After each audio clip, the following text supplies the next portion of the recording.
Ukhrul dagi Imphal Tamna Lakpa winger ama Kukisingna Hijacked Touraga passenger sing Moscow Chefhurom da Puraga Chatkhre. Ngasi ayu anganbada Ukhrul dagi Imphal Tamna passenger sing Puraga Chatkiba winger ben ama lambi asigi Moscow Chefu village mayada kuki khulai paibani chingnava singna khamlaba matung gari adu tonglakpa passenger sing pulap gun point da Puraga Chatkhre haire.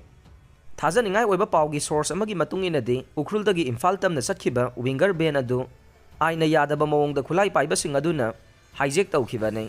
Gari adu tongkhiba ahal oiraba passenger amana yamna mathwai wana tahana mahaki imung manungda arwoibo ina call tawrokibagi matung inadi gari adu Namphu Mongkot Chefu village area da khamalaba matung gari adu tonglakhiba passenger khudingmak Ukhrul district ki manung chana leiriba apikpa kuki khulama oiriba sankhai amasung Monkot Chefurom da jungle gi saruk sing fauraga Puraga Chatkhre.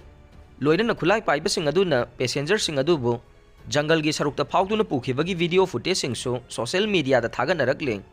Adubu mari lainabo authority sing gi maikai dagide official oina confirmation amata phangba ngamdre.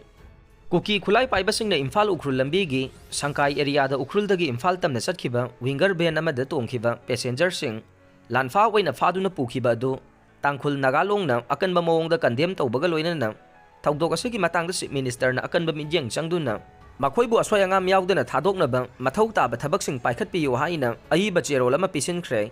Maraksida ngasi ayuk pung 8 lom tabada thoi amasung sangki kuki village anigi marakta khulai paiba masel akanba mawongda nongmai kapnakhre haire.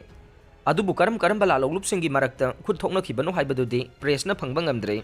Adubu thajaningai oiba pawgi source amagi matung inadi thawdok adu ngasi ayuk pung 8 ga minute 4 tabada thokhibane.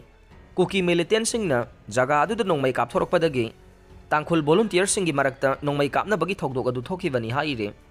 Oja nupi ama kidnap tawkhre.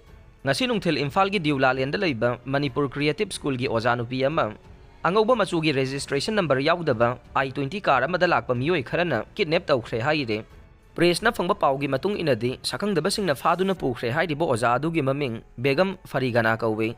School gi founder na phongdorokpagi matung inadi Begum Farigana asi mahaki mapuroiba Majibu na faduna pukhibane. Mahaki mapuroiba asi yaripok sangamdavidagine. Mahaksu atopa school amada oja oibane makhoi ani na hausi khainaraga leibani haire.